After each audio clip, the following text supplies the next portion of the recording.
नमस्कार, स्वागत है आप सभी का तांडव के आपके अपने YouTube प्लेटफॉर्म पर। सभी को very good evening, Radhe Radhe, जय श्री महाकाल, राम राम। कैसे हैं आप सभी लोग? आप लोगों को आवाज आ रही है? एक बार कंफर्म करके बताइएगा कि ऑडियो वीडियो प्रॉपर है। हाँ, सभी को very good evening, Radhe Radhe, जय श्री महाकाल, राम राम। एक बार कंफर्म करके बताइएगा कि आप लोगों को आवाज आ रही है। जी, आकाश खरे, राम राम भैया, कैसे हैं आप? कंफर्म करके बताओ कि हाँ सर, हमें ऑडियो वीडियो सब कुछ प्रॉपर है। आकर्ष खरे, ओके, है ना। मध्य प्रदेश का प्रथम स्वतंत्रता संग्राम यूनिट 12 ऑडियो प्रॉपर है, ओके। चलो, हम बात करते हैं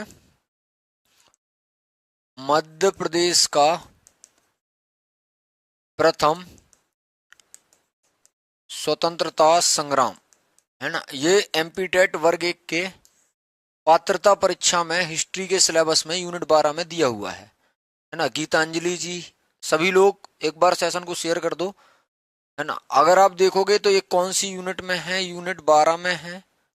और मैं बात कर रहा हूं किस सिलेबस की? तो एमपी टेट के, है ना, जो आपका पात्रता परीक्षा है, जो आपका दिसंबर में होने वाला है, उसमें दिया हुआ है ये, है ना। तो मध्य प्रदेश का प्रथम स्वतंत्रता संग्राम, मतलब जब भी प्रथम स्वतंत्रता संग्राम की बात होती है तो हमारे दिमाग में 1857 की क्रांति आती है ना।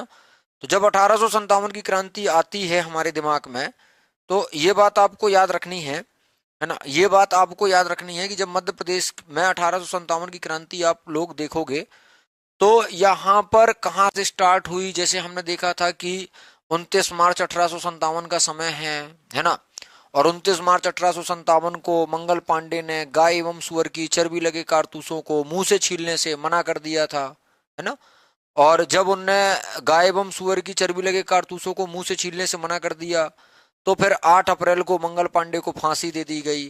फिर 10 मई 1857 को मेरठ छावनी से विद्रोह की ज्वाला भड़क उठी। ये सारी चीजें तुमने देखी हैं, ये सारी चीजें तुमने देखी हैं, बहुत अच्छे से देखी हैं। और अगर मैं 1857 की क्रांति के कारण पर चर्चा करूं कि कॉजेस ऑफ रेवोल्यूशन 1857 का, तब भी उसमें हमने देखा है सामाजिक कारण में, राजनीतिक कारण थे, आर्थिक कारण थे, धार्मिक कारण थे, बहुत सारे कारण भी थे। तो यहाँ पर हमें सामाजिक, धार्मिक, राजनीतिक, आर्थिक कारण पर चर्चा नहीं करनी है। हमें मध्य प्रदेश, जब हम 1857 की क्रांति पढ़ेंगे तब हम उसमें देखेंगे कि भाई सामाजिक कारण क्या थे। सती प्रथा बंद कर दी थी तो लोगों की भावनाएं आघात हो गई थी, उनको आहत पहुंचा था, तो उन्होंने उसका विरोध किया कि भाई लंबे समय से हमारे यहाँ पर सती प्रथा चल रही है, तुमने उसको खत्म कर दिया, है ना। जैसे धार्मिक कारण की बात करूं तो ईसाई मशीनरियों का आना, उनका स्थापना करना, ईसाई धर्म का प्रचार प्रसार कर रहे थे वो लोग, तो इससे भी क्या होता है, तो लोगों की धार्मिक भावनाओं को आघात पहुंचा है। राजनीतिक कारण भी देखे थे, सैन्य कारण भी देखे थे। राजनीतिक कारण में हड़प नीति या विभगत सिद्धांत भी देखा है हमने कि कुशासन का आरोप लगा दिया। गोद निषेध प्रथा भी देखी है डलहौजी की। तो ऐसी हमने बहुत सारी चीजें जो है डिस्कस करी हैं।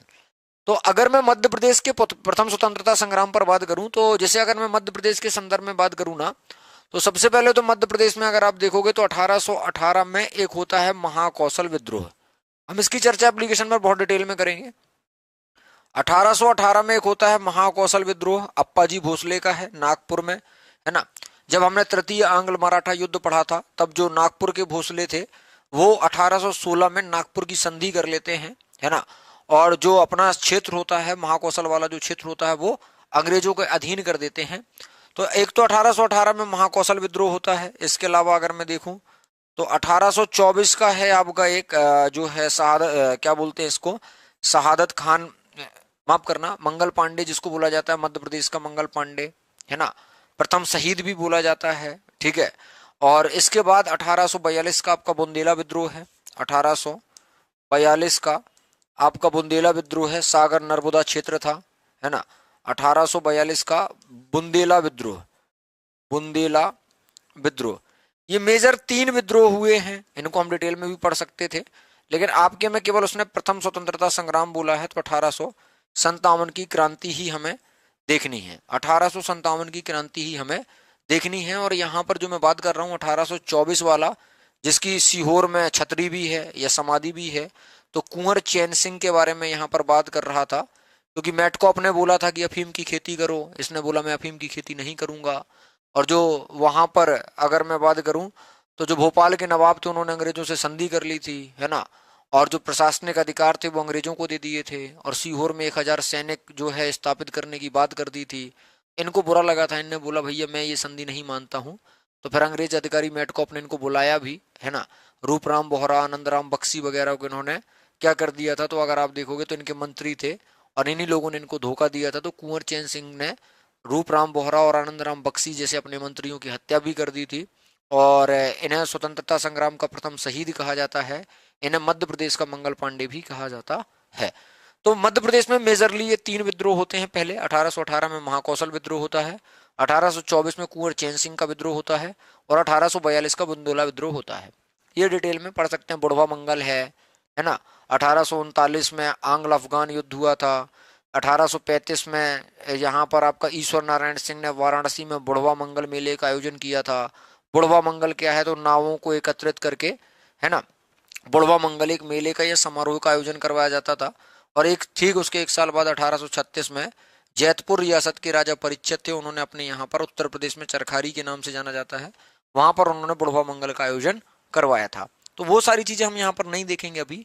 जो है अभी हमें देखना है मध्य प्रदेश का प्रथम स्वतंत्रता संग्राम, यूनिट 12 स्पेशली लिखा हुआ है मध्य प्रदेश की पात्रता परीक्षा वर्ग 1 की जो आपकी है, उसका ये सिलेबस है, उसका ये सिलेबस है। दिसंबर टारगेट है। आप जितने भी लोगों ने कोर्स परचेज कर लिया है उनकी एप्लीकेशन पर आज से क्लास स्टार्ट होने वाली है। तो 8 बजे आप लोग लाइव जुड़ना ना भूलिएगा इतिहास के सेशन में। इकोनॉमिक्स का सेशन जो है आपका वो 6 बजे रहेगा, और अर्थशास्त्र का सेशन जो है वो आपका 7 बजे रहेगा, है ना। तो यहाँ पर अगर मैं आपसे बात करता हूँ कि भाई ये जो आप बता रहे हो इसमें कुछ डेटे याद रखो। जैसे हम पढ़ते हैं, आप लोग वहां पर कितनी डेटें याद रखते हो? जब भारत का 1857 क्रांति पढ़ते हो तो आप 29 मार्च याद रखते हो, हाँ सर। आप 8 अप्रैल याद रखते हो, हाँ सर, ये तो हम सब याद रखते हैं। 29 मार्च भी याद रखते हैं, और 8 अप्रैल भी याद रखते हैं, और 10 मई भी याद रखते हैं। ये 3 डेटें तो मेजरली आप याद रखते ही हो, है ना। ये 3 डेटें जो हैं वो तो आप याद रखते ही होगी सर।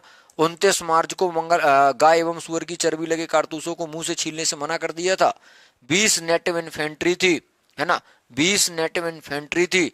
और जो है सर जो आपका पहले एनफील्ड राइफल्स चलती थी, है ना, नहीं पहले ब्राउन बेस राइफल चलती थी, उनके स्थान पर एनफील्ड राइफल्स आ गई थी। तो उनमें गाय एवं सुअर की चर्बी लगे कारतूस थे। ऐसी अफवाह उड़ गई थी, तो लोगों में एक धार्मिक वो आ गई थी भावना कट्टरता की, कि भाई हम जो है गाय एवं सुअर की चर्बी वाले कारतूसों को मुंह से नहीं छीलेंगे। क्योंकि एनफील्ड राइफल्स में क्या होता था कि उस कारतूसों को मुंह से छील कर ही लोड करना पड़ता था। तो ये 3 डेटे जैसे तुम भारत के संबंध में याद रखते हो, वैसे ही 3-4 डेटे आपको मध्य प्रदेश के स्वतंत्रता संग्राम में याद रखनी पड़ेंगी। कौन कौन सी सर, मैं बताता हूँ, ध्यान से सुनिएगा। सबसे पहले आपको 3 जून याद रखना है। 3 जून में क्या होता है, तो 3 जून का दिन था, है ना, रात के 9 बजे थे, पैदल सेना थी, घुड़सेना थी। अब मैं पैदल सेना घुड़सेना बोल रहा हूँ तो तुम बहुत अच्छे से समझ पा रहे होगे, है ना, कि पैदल भी हैं और घुड़सवार भी हैं। मतलब पैदल सेना घुड़सेना ने 9 बजे नीमच छावनी में क्या कर दी है, तो आग लगा दी है। अब उन्होंने आग लगा दी, और इस समय जो अंग्रेज अधिकारी था उसका नाम सोवर्स था। जो इस समय अंग्रेज अधिकारी था उसका नाम सीवी सोवर्स था, और सीवी सोवर्स ने इस विद्रोह को बड़ी आसानी से दबा भी दिया है। तो सबसे पहले तो तुम्हें 3 जून याद करना है। 3 जून के बाद आपको 14 जून याद करना है। 14 जून के बाद आपको 18 जून याद करना है। 18 जून के बाद आपको 20 जून याद करना है, और आपको 1 जुलाई याद करना है। आपको मैं निंजा टेक्निक बता रहा हूँ, पीएचडी करने के लिए जमाने पड़े हैं, कर लेना, है ना। केवल आप ये देखो पेपर कैसे निकलता है, बस ये 4-5 डेटे एक साथ याद करो, ठीक है। एक तो 3 जून याद कर ली, 14 जून याद कर ली, 18 जून याद कर ली, 20 जून याद कर ली, और 1 जुलाई याद कर ली। अब इनके क्षेत्र याद रखो। क्षेत्र का मतलब क्या है सर, आपने बोला है कि 3 जून को नीमच छावनी से, यहाँ पर नीमच लिख लो क्योंकि यही पूछेगा वो कि नीमच छावनी। और नीमच छावनी के साथ साथ मैंने एक व्यक्ति का नाम बताया है, सीवी सोवर्स। ये अब नाम से ही स्पष्ट हो जाता है कि ये क्या है, तो ये आपका अंग्रेज अधिकारी है, ये आपका अंग्रेज अधिकारी है। और हमने कर्नल नील पढ़ा है, हाँ। हमने हडसन निकलसन पढ़ा है, हाँ। तो हडसन एवं निकलसन ने आपने पढ़ा भी है कि बहादुर शाह द्वितीय को बंदी बनाकर रंगून भेज दिया था। याद आ रहा कि नहीं आ रहा? इसके अलावा हमने ये देखा था कि ह्यूरोज की सेना ने रानी लक्ष्मीबाई को पराजित कर दिया था। ह्यूरोज ने रानी लक्ष्मीबाई को एकमात्र मर्द कहा था 1857 की क्रांति का। है ना। तो यहां पर विद्रोह को दबाने वाले अंग्रेज अधिकारी हर एक जगह पर अलग अलग आपको मिलते हैं। तो अगर नीमच के विद्रोह को दबाने की बात करी जाए तो नीमच के विद्रोह को दबाने वाला जो अंग्रेज अधिकारी था उसका नाम सीवी सोवर्स है। उसका नाम क्या है? सीवी सोवर्स। तो नीमच में अब ये नहीं आएगा कि कितने बजे, तो 9 बजे। ये नहीं आएगा कि इसमें क्या हाथी वाली सेना भी थी क्या। मैंने आपको बताया है घुड़ सेना भी है, घुड़ सेना को अश्व सेना भी बोल सकते हैं, और पैदल सेना भी है। और इन्होंने 9 बजे क्या किया है, तो नीमच छावनी में आग लगा दी है। नीमच छावनी में क्या लगा दी है? आग लगा दी है। बस ये पूछा जाएगा विद्रोह कहां से प्रारंभ हुआ। नीमच से प्रारंभ हुआ। कब हुआ? 3 जून को हुआ। किस अंग्रेज अधिकारी ने उस विद्रोह को बड़ी आसानी से दबा दिया? सीवी सोवर्स ने उस विद्रोह को बड़ी आसानी से दबा दिया। जब मैं थोड़ा सा आगे बढ़ा, जब मुझे 14 जून मिला, तब मैं पहुंचा कहां पर, तो मुरार क्षेत्र। ये मुरार छावनी है। और मुरार छावनी की अगर मैं बात करूं तो जो ग्वालियर वाले होंगे उनको बहुत अच्छे से पता होगा कि 14 जून को जो विद्रोह की ज्वाला थी वो कहां भड़क उठी। तो हम देखते हैं कि जो विद्रोह की ज्वाला है ये मुरार छावनी में भड़क उठी, मतलब ग्वालियर वाले बेल्ट में। 18 जून की अगर मैं बात करूं तो महाकौशल वाले क्षेत्र में इसकी ज्वाला भड़क उठती है। 20 जून को अगर मैं बात करता हूं तो शिवपुरी में इसकी ज्वाला भड़क उठती है। और 1 जुलाई को अगर मैं बात करता हूं तो इंदौर से जाते हैं। और इंदौर से जाता है कौन, तो इंदौर से जाएंगे शहादत खान। इंदौर से जाएंगे कौन, तो शहादत खान।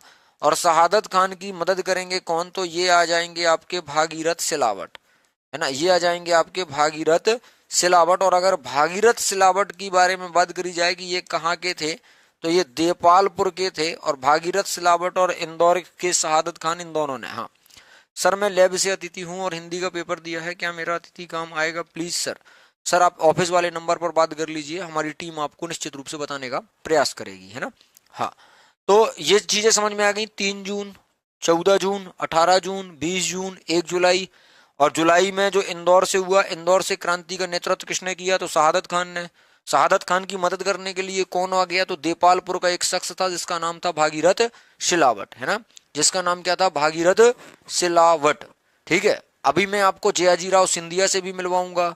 जयाजीराव सिंधिया के मंत्री या उनका सहायक दिनकर राव से भी मिलवाऊंगा, जो आगरा के निकट धौलपुर भाग जाते हैं और अपनी मंत्रियों को नरवर के किले में, अपनी रानियों को नरवर के किले में भेज देते हैं, क्योंकि 1857 क्रांति में सिंधिया जो राजा थे वो भाग गए थे धौलपुर या आगरा, ऐसा बोला जाता है। तो इतनी बात अगर आप लोगों को समझ में आ गई हो तो एक बार थम्स अप कर दो कि सर हमें इतनी डेटें याद हो गई हैं, या हम एक बार और रिवीजन कर लेंगे तो हमें ये डेटें याद हो जाएंगी। आपने बोला है कि एग्जाम के परस्पेक्ट से बहुत ज्यादा महत्वपूर्ण होती हैं। 3 जून, 14 जून, 18 जून, 20 जून, 1 जुलाई। ठीक है। बस इतनी 5 डेटें आपको याद रखनी है। 5 डेटों में आपका काम हो जाएगा डेट संबंधी। अभी नाम संबंधी आएगा तो हम एक बार डिस्कस कर लेंगे कि सीवी सोवर्स याद रखना है, और जहां से जो आएगा, जैसे आपका देवास से क्रांति का नेतृत्व किसने किया, है ना, विजय राघवगढ़ से, कटनी से, इन सब पर हम बात कर लेंगे सर, है ना। इन सब पर हम जो है बात कर लेंगे। तो एक बार मुझे थम्स अप कर दो कि इस बोर्ड पर जो लिखा है, कभी अगर मान लो सीधा रैंडम क्वेश्चन पूछ ले कि महाकौशल विद्रोह कब का है, या कुंवर चैन सिंह ने जो विद्रोह किया था, स्वतंत्रता संग्राम का प्रथम शहीद, स्वतंत्रता संग्राम का जो पहला मंगल, स्वतंत्रता संग्राम का मध्य प्रदेश का मंगल पांडे, है ना। या आपसे पूछ लेने की छतरी कहाँ पर है, सीहोर के दशहरा मैदान में, है ना। और इसके अलावा अगर ये पूछ लिया जाए कि अफीम की खेती की करने से मना किसने कर दिया था, तो कुंवर चैन सिंह ने। कुंवर चैन सिंह का किस किस से लड़ाई हुआ था, तो चार्ल्स मेटकॉफ के साथ लड़ाई हुआ था। और बुंदेला विद्रोह कब का है, 1842 का। एक बार थम्स अप तो कर ही सकते हैं ना सर, है ना। एक बार थम्स अप तो कर ही सकते हैं ना सर कि इस बोर्ड पर जो लिखा है वो हमें बहुत अच्छे से समझ में आ गया है ना। थम्स अप करने में अगर दिक्कत हो तो मत करो भैया, अगर नहीं दिक्कत हो तो कर दो। और अगर डिटेल में जाना है तो 8 जून को, है ना 8 जून को झांसी के झोकन बाग, हालांकि ये झांसी यूपी में आ जाता है ना, झांसी के झोकन बाग में। 8 जून को झांसी के झोकन बाग में। ये मैं इसीलिए नहीं लिखता इसको क्योंकि ये यूपी में है। बैच कब आएगा, प्रिया जी एक बार आप ऑफिस में बात कर लीजिए, बता देंगे आपको।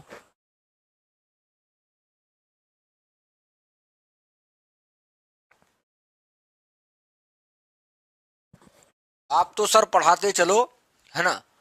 और हमें जो है पढ़ने से मतलब है, हमें थम्स अप हम सब नहीं करना है कुछ भी।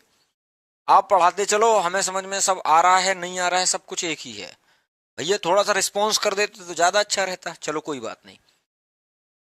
आगे जब मैं बढ़ा तब मैंने देखा कि भैया आप देखोगे कि यहाँ पर जो है सबसे पहले तो एक तो हमें मिलती है सिंधिया रियासत, ठीक है, और एक हमें मिलती है सिंधिया, हालांकि रियासतें तो बहुत सारी हैं लेकिन जो मेन है वो देखना है। सिंधिया रियासत, एक होलकर रियासत, ठीक है ना। सिंधिया रियासत की प्रारंभिक राजधानी उज्जैन थी, बाद में ग्वालियर हो जाती है राजधानी। तो ये कभी मत सोचना कि सिंधियाओं ने उज्जैन में राज नहीं किया, उज्जैन में राज किया है, उज्जैन में राज किया है, प्रारंभिक राजधानी उनकी उज्जैन ही थी। इसके अलावा होलकर रियासत हो गई, इसके अलावा होलकर रियासत हो गई, और इसके अलावा भोपाल रियासत हो गई, है ना, इसके अलावा भोपाल रियासत हो गई। एक सवाल आपसे पूछा जाता है कि जब 1857 की क्रांति चल रही थी, है ना, या 1857 की क्रांति के समय, ध्यान से सुनिएगा, है ना, 1857 की क्रांति के समय, 1857 की क्रांति के समय, ठीक है सर, 1857 की क्रांति के समय सिंधिया रियासत के शासक कौन थे, होलकर रियासत के शासक कौन थे, और भोपाल के नवाब कौन थे? ऐसा सवाल पूछा जाता है, ऐसा सवाल पूछा जा सकता है। क्या कोई बताएगा भोपाल का नवाब कौन था? अब भोपाल में तुम बोलो सर नवाब नहीं थे, भोपाल में तो बेगमों का शासन हो गया था इस समय तक, तो जो भी बेगम हो उसका नाम बता दो, है ना, जो भी बेगम हो उसका नाम बता दो। अगर मैं सर यहां पर सिंधिया रियासत की बात करता हूं तो जिन्होंने जय विलास पैलेस बनवाया था जयाजी राव सिंधिया, और जयाजी राव सिंधिया 1857 की क्रांति के समय सिंधिया रियासत के शासक थे, और इनके एक मंत्री थे, मंत्री का नाम था दिनकर राव, इनके एक मंत्री थे, इनका नाम था दिनकर राव। और ऐसा बोला जाता है कि जयाजी राव सिंधिया, ये जो ग्वालियर रियासत में ग्वालियर में सिंधिया रियासत, उसके शासक अपने मंत्री दिनकर राव के साथ कहाँ चले गए थे, तो के साथ धौलपुर भाग गए थे, धौलपुर भाग गए थे, धौलपुर भाग गए थे जब क्रांति चल रही थी, क्योंकि अंग्रेजों के साथ संधि कर चुके हैं, है ना, धौलपुर भाग गए। और इनने ग्वालियर में जो रानियां थी, है ना, रानियों को नरवर के किले भेज दिया। नरवर आपका शिवपुरी जिले के अंतर्गत आता है। रानियों को नरवर के किले में भेजा गया, किले में भेज दिया। ये आपके ग्वालियर वाले राजा की कहावत है ना। यही जयाजी राव सिंधिया हैं जिन्होंने जय विलास पैलेस का निर्माण करवाया था, ठीक है। जब मैं होलकर रियासत पर आया तो होलकर रियासत में मुझे एक शासक मिलते हैं जिनका नाम था जीवाजी राव सिंधिया, माफ करना, जिनका है होलकर रियासत के जो शासक हैं उनका नाम है आपका, जो कि आपने सुना भी होगा कि अहल्याबाई होलकर के मंत्री के बाद, अहल्याबाई होलकर के मंत्री होते हैं वो, है ना। और आपने उनका नाम भी बहुत अच्छे से सुना भी होगा कि जो आपके तुकोजी राव होलकर द्वितीय हैं, है ना, हाँ, तुकोजी राव होलकर प्रथम अहल्याबाई के क्या थे, तो मंत्री थे, और उनको वो अपना बेटा मानती थी। लेकिन यहां पर आपको प्रथम ना लगाकर क्या लगाना है, तुकोजी राव होलकर द्वितीय लगाना है, तुकोजी राव होलकर द्वितीय लगाना है। और अगर भोपाल के नवाब आपसे पूछे जाए तो आप बताएंगे कि भोपाल में जो सर जी आपकी डेमो क्लास 3 दिन एगो की देखी है पूरी, अभी बहुत अच्छा पढ़ाते हैं। अच्छा जी रितिका जी, थैंक यू सो मच, है ना। तो यहाँ पर अगर आपसे जो है भोपाल रियासत का पूछा जाए तो सिकंदर जहां बेगम, हाँ ये डेमो लेक्चर से ही है ना, यहाँ पर क्योंकि आप सिकंदर जहां बेगम, ठीक है। तो अब आपसे मान लो ये सवाल पूछा जाए कि होलकर रियासत में 1857 की क्रांति के समय शासक कौन थे, तो तुम्हें बताना है तुकोजी राव होलकर द्वितीय थे। अगर तुमसे पूछा जाए कि 1857 की क्रांति के समय भोपाल के नवाब कौन थे, तो सिकंदर जहां बेगम थी, मतलब बेगमों का शासन चल रहा है ना। जैसे तुम्हें बेगम में अगर तुम देखोगे तो बहुत सारी बेगमें मिलती हैं, सिकंदर जहां बेगम हो गई, है ना, कुदशिया बेगम हो गई, ठीक है, ऐसी बहुत सारी बेगमें मिलेंगी। कुदशिया बेगम पहली बेगम थी, ठीक है, और उनके द्वारा जो स्थापत्य के क्षेत्र में, है ना, जो काम करवाए गए उनको भी हम डिस्कस करते हैं जब हम भोपाल रियासत की चर्चा करते हैं, ठीक। दोस्त मोहम्मद खान भोपाल शहर का संस्थापक है, इसको पीएससी 2 बार पूछ चुका है। और रानी कमलापति ने भोपाल को गिरवी रख दिया था एक तरीके से, तब जाके वो दोस्त मोहम्मद खान के पास पहुंच गया था। सर जी क्या पार्ट 1 के लिए हिंदी इंग्लिश सब्जेक्ट हैं आप पढ़ाएंगे, जनरल इंग्लिश हिंदी? अब वो आपको टीम के द्वारा पढ़ाया जाएगा। आप जो आपका पार्ट ए का पार्ट है, पार्ट ए है जो आपका, है ना, जो 30 नंबर का है, 120 नंबर का मेरे द्वारा पढ़ाया जाएगा, और जो 30 नंबर का है वो हमारी टीम के द्वारा पढ़ाया जाएगा। उसमें जो भी मेरा पार्ट होगा वो मैं पढ़ाऊंगा, ठीक है।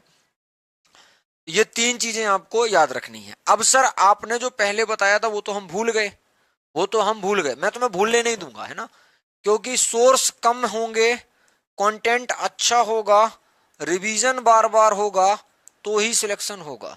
3 जून देखा था हाँ, 8 जून देखा था हाँ, 14 जून देखा था हाँ, 18 जून देखा था हाँ, 20 जून देखा था हाँ, 1 जुलाई देखा था हाँ। बार बार जून लिखने की क्या आवश्यकता है? बहुत आवश्यकता है ना, बहुत आवश्यकता है। कॉन्शियस में ही रहना चाहिए, इनकॉन्शियस में नहीं पहुंचना चाहिए। तो 3 जून के सामने क्षेत्र क्या लिख सकते हैं? सर एक सही जोड़ी मिलवा लो आप, जिस प्रकार आप एप्लीकेशन पर प्रैक्टिस करवाते हो, सही जोड़ी मिलवाते हो, रिवीजन करवाते हो, वैसे ही यहां पर करवा लो। तो अगर मैं 3 जून की बात करता हूं तो 8 जून की बात करता हूं, 14 जून की, मुझे नहीं पता मैं क्या लिख रहा हूं, बस मैं तो लिख रहा हूं। मैंने यहां पर शिवपुरी लिख दिया, मैंने यहां पर मान लो इंदौर लिख दिया, प्रैक्टिस से ही आएगा, है ना। यहां पर मैंने मान लो इंदौर लिख दिया, यहां पर मैंने मुरार छावनी ग्वालियर लिख दिया, है ना, मुरार छावनी ग्वालियर लिख दिया। और मान लो इंदौर के कोष्टक में महू भी लिख सकता हूं मैं, क्योंकि शहादत खान का संबंध महू से था, है ना। और इसके अलावा मान लो मैंने यहां पर नीमच लिख, यहां पर मैंने मान लो झांसी का झोकन बाग लिख दिया, झांसी का झोकन बाग लिख दिया।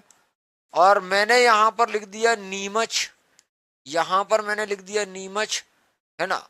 और इसके अलावा हम कहां पहुंचे थे, तो हमने मुरार वाला भी देख लिया था। हाँ, इसके अलावा मैं पहुंचा था महाकौशल, इसके अलावा महाकौशल। मुझे पार्ट ए को पार्ट बी से कोई मिलाकर बता सकता है? हाँ सर, बहुत आसान है सर। अभी तो आपने सर हमारे साथ डिस्कस किया था कि 3 जून को नीमच छावनी से स्टार्ट होती है, 8 जून को झांसी के झोकन बाग में। इसके अलावा सर 14 जून को आप बोले कि महाकौशल क्षेत्र में, 14 जून को महाकौशल क्षेत्र में, 18 जून को मुरार ग्वालियर वाले क्षेत्र में, 20 जून को शिवपुरी में, और 1 जुलाई को इंदौर में। क्या ऐसा अगर आपसे सवाल पूछा जाता है ना, ऐसा अगर आपसे सवाल पूछा जाता है तो बन जाएगा। मैं समझ गया कि आपको 14 जून वाले को मुरार ग्वालियर बताना है, और 18 जून वाले को महाकौशल बताना है, और 20 जून वाले को शिवपुरी, और 1 जुलाई वाले को इंदौर बताना है। अगर ऐसा कोई सवाल आता है तो बन जाएगा, हाँ या ना में बस जवाब दे दीजिए कि हाँ सर अगर ऐसा सवाल आता है तो हम कर ले जाएंगे, अगर ऐसा सवाल आता है तो हम कर ले जाएंगे। अब जब मैं आगे बढ़ा तब मैंने एक सवाल और पूछा तुमसे। मैंने आपसे ये पूछा कि यार इंदौर की तरफ से कौन लड़ाई लड़ा, है ना। मैंने आपसे ये बोला कि भैया इंदौर की में से ऐसे रियासत लिख दी मैंने, एक तरफ लिख दिया होलकर रियासत, है ना, और यहां पर मैंने लिख दिया होलकर रियासत के साथ साथ सिंधिया रियासत। एक तरफ रियासतों में 3 रियासतें लिखूंगा मेजर, और एक आपका मैंने लिख दिया है भोपाल रियासत, एक मैंने आपका लिख दिया है भोपाल रियासत। अब मैं अगर आपसे पूछूं कि भैया होलकर रियासत में क्या पढ़कर आए हो, तो तुम तुरंत बोलोगे सर होलकर रियासत में आपने बोला है तुकोजी राव होलकर, तो मैं बोलूंगा पहला वाला है, तो तुम बोलोगे सर पहला वाला नहीं है, पहला वाला तो अहिल्याबाई होलकर का सेनापति था और बहुत उनका विश्वास पात्र व्यक्ति था। यहां पर जो 1857 के समय में था सर वो तुकोजी राव होलकर तो था, लेकिन यहां पर दूसरा कर देना आप।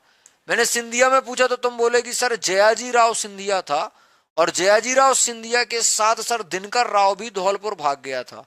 कई बार दिनकर राव पर सवाल पूछ लिया जाता है कि जयाजी राव सिंधिया के साथ जो मंत्री था वो कौन था, तो हम जवाब देंगे कि वो हमारा कौन था, तो वो हमारा दिनकर राव था। भोपाल रियासत की अगर मैं बात करता हूं तो भोपाल रियासत में हमने देखा है कि जो हमारी बेगम है यहाँ पर वो कौन है, सिकंदर जहां बेगम, और ये अंग्रेजों की मदद ही करती हैं, है ना, ये अंग्रेजों की मदद ही करती हैं। तो सिकंदर जहां बेगम, ये सारे जो लोग हैं, ये सारी जो रियासतों के लोग हैं, ये प्रत्यक्ष रूप से अंग्रेजों के खिलाफ नहीं खड़े होते हैं, प्रत्यक्ष रूप से अंग्रेजों के विरोध में खड़े नहीं होते हैं। हाँ, जैसे अगर मैं तुकोजी राव होलकर द्वितीय की बात करूं तो इंदौर से या महू से जब शहादत खान जा रहे थे, देपालपुर से जब आपके शहादत खान की मदद करने के लिए हमने यहाँ पर देखा था कि भैया एक व्यक्ति और आ गया है शहादत खान की मदद करने के लिए जिसका नाम है भागीरथ सिलावट। तो इन दोनों को इंदौर के महाराज जो हैं होलकर रियासत के ने बोला था कि ठीक है आप लोग अच्छा कर रहे हैं, है ना। मतलब, लेकिन डायरेक्ट प्रत्यक्ष रूप से समर्थन नहीं किया था। इंदौर के होलकर रियासत के शासक जो तुकोजीराव होलकर द्वितीय है ना, इन्होंने प्रत्यक्ष रूप से सहयोग नहीं किया था। ये बात याद रखनी है। किसका? तो ना तो उसका भागीरथ सिलावट का और ना ही शहादत खान का। अब जैसे हम देखते हैं कि आपने देखा भी होगा, आपने पढ़ा भी होगा कि कानपुर से 1857 की क्रांति का नेतृत्व किसने किया, फतेहाबाद से किसने किया, लखनऊ से किसने किया, दिल्ली की तरफ से किसने किया। तो ऐसे ही यहां पर भी बहुत सारे आपके क्षेत्र हैं और क्षेत्र से नेतृत्वकर्ताओं के नाम आपसे पूछ लिए जाते हैं। तो जैसे मैं आपसे बहुत सारे खुद पूछूं तो नहीं बता पाओगे तुम, है ना, क्योंकि सर हमने अभी तक मध्य प्रदेश का स्वतंत्रता संग्राम पढ़ा ही नहीं, तो हम कैसे बताएं। आप लोग बिल्कुल सही है अपनी जगह पर। अब मैं अगर आपसे पूछूं कि सागर से 1857 की क्रांति के प्रमुख क्षेत्र व उनके नेतृत्वकर्ता, है ना। मतलब मुझे लगता है कि अगर ये वाली क्लास आप देखते हो तो एक सवाल आपसे अगर आएगा वर्ग 1 की परीक्षा में तो निश्चित रूप से बन जाएगा, है ना। और एमपी का अगर आप देखो तो थोड़ा बहुत वेटेज रहता भी है सर, ऐसा नहीं है, एमपी से वो पूछता भी है सवाल, है ना। फिर उसने सिलेबस में दिया है, अकॉर्डिंग टू सिलेबस ही आपसे सवाल पूछे जाते हैं। बस एनसीईआरटी बेस्ड पूछे जाते हैं। अगर आप एनसीईआरटी बेस्ड पढ़कर आते हो तो आपसे पेपर बनेगा, ठीक है। तो अगर मैं सर बात करता हूं आपसे कि यहां पर प्रमुख क्षेत्र में कौन कौन से मेन लिखना है, ऐसे तो बहुत सारे क्षेत्र हैं, लेकिन जैसे मैं प्रमुख क्षेत्र में सागर की बात करता हूं तो मैं आपसे पूछूं कि सागर की ओर से या जो सागर क्षेत्र है इससे 1857 की क्रांति में नेतृत्व किसने किया। ये जो सागर क्षेत्र है इसमें 1857 की क्रांति में नेतृत्व किसने किया। तो सागर की ओर से आप लोगों को लगता है कि ये टॉपिक महत्वपूर्ण नहीं है, जबकि ऐसा नहीं है। सिलेबस में दिया है तो सब महत्वपूर्ण है ना। सिलेबस में अगर दिया है तो सब कुछ महत्वपूर्ण है। तो सागर की ओर से सर जो नेतृत्व करने वाले हैं ना, वो उनका नाम है शेख रमजान। उनका नाम क्या है? शेख रमजान। अगर मैं यहां पर बात करता हूं, आप देखिएगा कि मनकहरी से कौन थे। तो मनकहरी मतलब ये रीवा के आसपास, सतना रीवा के आसपास की बात हो रही है। और यहां पर थे राजा रणमत सिंह, ठाकुर रणमत सिंह, इनका नाम है। देखो आपके एक शंकर शाह रघुनाथ शाह अलग हैं और ये ठाकुर रणमत सिंह अलग हैं। ये ठाकुर रणमत सिंह वो हैं जो रीवा के महाराज रघुराज सिंह की कहा क्या कर रहे थे, डायरेक्टली मदद कर रहे थे। मतलब रघुराज सिंह ने बोला था कि तुम छिपे रहो, काली चूड़ी वाली वो एक कहानी है ना। इन्होंने बोला था कि अगर आप विद्रोह नहीं कर सकते हो तो काली चूड़ी पहन लो, है ना। ठाकुर रणमत सिंह ने आसपास की रियासतों के राजाओं से बोला था कि अगर तुम अंग्रेजों से नहीं लड़ सकते हो तो तुम चूड़ी और बिंदी लगा लो, महिला बन जाओ, वो ज्यादा अच्छा है ना। तो इनके लिए एक कहावत है। ये सतना वाला एरिया है आपका। और इसके अलावा अगर मैं महाकौशल क्षेत्र की बात करता हूं, तो महाकौशल से 1857 की क्रांति का नेतृत्व जो करते हैं वो हमारे शंकर शाह रघुनाथ शाह करते हैं। शंकर शाह रघुनाथ शाह करते हैं। और ये जो है दुर्गावती के वंशज हैं। शंकर शाह रघुनाथ शाह सुमेर सिंह का बेटा था। ऐसा मैं आपको एक चार्ट भी बनवाऊंगा जब पढ़ाऊंगा कि सुमेर सिंह का बेटा है जिसका नाम है शंकर शाह, है ना, जिसका नाम है शंकर शाह। शंकर शाह की पत्नी पूछी गई है पीएससी में, तो फूल कुंवर, है ना। और पीएससी सिविल सर्विसेज में जो इतना कठिन एमपी आता है, वो मतलब एमपीजी के जो इतिहास है एमपी का स्पेशली, वो बहुत तगड़ा पूछा जाता है। तो शंकर शाह और फूल कुंवर जो पति पत्नी हैं, इनसे एक संतान उत्पन्न होती है, उसका नाम था रघुनाथ सिंह। और ये अगर आप देखोगे सुमेर सिंह, है ना, और शंकर शाह रघुनाथ शाह, ठीक है, ठीक। तो ये आप देखोगे तो यहीं से बना लो, शंकर शाह रघुनाथ शाह, ये फूल कुंवर इनकी पत्नी है शंकर शाह की। तो ये गोंडवाना रियासत के प्रमुख शासक हैं, है ना। हाँ, बहुत बढ़िया अनिल, परेशान नहीं होते, है ना। क्यों डरे, जिंदगी में क्या होगा, कुछ ना होगा तो तजुर्बा होगा। तो ये आपका गोंडवाना रियासत का पार्ट है, ये आपका गोंडवाना रियासत का पार्ट है। और रानी दुर्गावती के ये वंशज हैं, रानी दुर्गावती के ये वंशज हैं। तो महाकौशल क्षेत्र से ये नेतृत्व करता हो गए। अगला अगर मैं बात करता हूं कि सर आप हमें ये बताइए कि जो है हरदा से कौन है, ठीक है। हरदा के अलावा रायसेन से कौन है, विजय राघवगढ़ से कौन है। चलो अगर मैं हरदा से बात करता हूं, हरदा ये मध्य प्रदेश में ही है। अगर मैं रायसेन से बात करता हूं, है ना, और रायसेन में तो आपके बहुत फेमस हैं, बहुत इंपॉर्टेंट भी है, व्यापम कई बार पूछ भी चुका है। फाजिल व आदिल मोहम्मद, फाजिल व आदिल मोहम्मद जो है ना, फाजिल व आदिल मोहम्मद जो है ना, ये हमारे रायसेन से हैं। ठीक है, फाजिल व आदिल मोहम्मद जो है वो हमारे रायसेन से हैं। और अगर मैं हरदा से बात करता हूं कि 1857 की क्रांति का नेतृत्व हरदा से किसने किया, तो ठाकुर दौलत सिंह ने किया। अभी तुम्हें कुंवर सिंह का नाम याद होगा, है ना, तुम्हें कुंवर सिंह का नाम याद होगा, मतलब कहने का तुम्हें 1857 की क्रांति के भारत वाले क्षेत्र याद हैं, अब तुम्हें मध्य प्रदेश वाले क्षेत्र भी याद करना पड़ेंगे। सागर से शेख रमजान है, मनकहरी से ठाकुर रणमत सिंह है, महाकौशल से शंकर शाह रघुनाथ शाह हैं, हरदा से ठाकुर दौलत सिंह हैं। और अगर मैं विजय राघवगढ़ कटनी की बात करता हूं तो विजय राघवगढ़ जो कटनी वाला, एक राघवगढ़ देवास में है और विजय राघवगढ़ जो है ये कटनी में है। तो विजय राघवगढ़ अगर मैं कटनी वाले की बात करता हूं तो इसके हैं सरयू प्रसाद। इसके कौन है, सरयू प्रसाद। ये बात आपको याद रखनी पड़ेगी, ये बात आपको याद रखनी पड़ेगी। एक है अमझेरा के हैं, है ना, अमझेरा के जो हैं वो हैं आपके बख्तावर सिंह, और है ना, हाँ, अमझेरा धार की बात हो रही है, अमझेरा के हैं धार के, धार रियासत के राजा हैं जिनका नाम है बख्तावर सिंह। और इनकी समाधि एम वाई हॉस्पिटल इंदौर में है, एम वाई हॉस्पिटल में इनकी समाधि भी है, हॉस्पिटल में इनकी समाधि भी है ना। और इसके अलावा मंडला से भी हैं, है ना, मंडला से भी हैं। इतनी बात आपको समझ में आई, हाँ या ना? मैं जी विनोद जी नमस्ते भैया। और जो है मंडला से आपके बहादुर सिंह, देवी सिंह हैं, इनको बाद में फांसी भी दे दी गई थी। ग्वालियर से तात्या टोपे हैं, है ना। तो मंडला से अगर बात करी जाए तो ठाकुर सिंह हैं, देवी सिंह हैं, ठाकुर व देवी सिंह, ठाकुर व देवी सिंह, ये आपके जो हैं मंडला से 1857 की क्रांति का नेतृत्व कर रहे हैं। सेशन अगर अच्छा लगता है तो इसे शेयर करिएगा। ये एक डेमो क्लास के रूप में मैंने आपको मध्य प्रदेश का स्वतंत्रता संग्राम शॉर्ट एंड स्वीट में पढ़ाने का प्रयास किया है। एग्जाम में इससे आपको सवाल देखने को मिलेंगे। आपसे 7 बजे मुलाकात होगी मेरी एप्लीकेशन पर, इकोनॉमी के सेशन पर, और उसमें हम अर्थशास्त्र की परिभाषाएं पढ़ेंगे। अर्थशास्त्र होता क्या है इस पर डिस्कस करेंगे। अर्थशास्त्र की परिभाषाएं, अगले दिन हम अर्थशास्त्र की प्रकृति, और फिर अगले दिन हम अर्थशास्त्र के क्षेत्र पढ़ेंगे। वर्ग 1 है, डिटेल में पढ़ना पड़ेगा। और इसके अलावा आप अगर हिस्ट्री का भी लेना चाहते हैं, जो भी हिस्ट्री के एस्पिरेंट हैं जिन्होंने एमए हिस्ट्री से करके रखा है ना, तो हिस्ट्री वाले जो हैं वो आज इतिहास का आशय क्या होता है और इतिहास जानने के स्रोत क्या होते हैं, एप्लीकेशन पर स्टार्ट आज से क्लास हो रही हैं। हिस्ट्री की शाम को 7 से 8, और माफ करना इकोनॉमिक्स की 7 से 8, और इकोनॉमी की 7 से 8, और हिस्ट्री की 8 से 9। ठीक है, तो हम मिलते हैं एप्लीकेशन पर। सो मच, जय हिंद, जय भारत, खुश रहिए, मुस्कुराते रहिए, और माता पिता का ख्याल रखिए। क्लासेज जो होंगी वो यूनिट 1 से, पार्ट 1 से, मतलब पूरा फर्स्ट से लेकर लास्ट तक पढ़ेंगे और दिसंबर के पहले कंप्लीट करने का प्रयास करेंगे। धन्यवाद।